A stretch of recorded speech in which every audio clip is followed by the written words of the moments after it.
آپ دیکھ رہے ہیں سب کا پاکستان نیوز HD اور میں ہوں منیر پیرزادہ۔ آئیے آپ کو لیے چلتے ہیں آج کی خبر کی جانب۔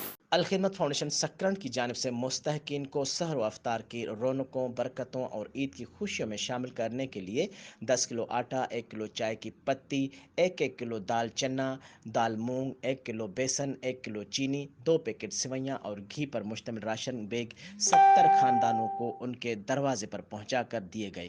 اس موقع پر الخدمت کے صدر قمر راشد مکرم نے میڈیا سے گفتگو کرتے ہوئے کہا کہ مخیر حضرات کے تعاون سے معاشرے سے غم سمیٹنے اور خوشیاں بکھیرنے کی کوششوں میں مصروف ہیں۔ الخدمت کے بے لوث کارکنان کے انتھک اور بے غرض محنت نے تھوڑے بجٹ میں بڑی خدمت کو ممکن بنایا ہے۔ مسافروں کے لیے مہینے بھر جاری رہنے والی عوامی افطار امداد، مستحقین و معذورین ونٹر سپورٹ پروگرام اور بلا سود قرضوں کا اجرا اس کا منہ بولتا ثبوت ہے۔ دوسری جانب الخدمت کی جیکٹوں میں ملبوس راشن کاندھوں پر لادے کارکنان کو دن بھر مستحقین کے گھروں پر راشن پہنچاتے دیکھ کر اہلیہ نے سکرن خوشگوار حیرت اور شکر گزاری کے جذبات کا اظہار کرتے رہے۔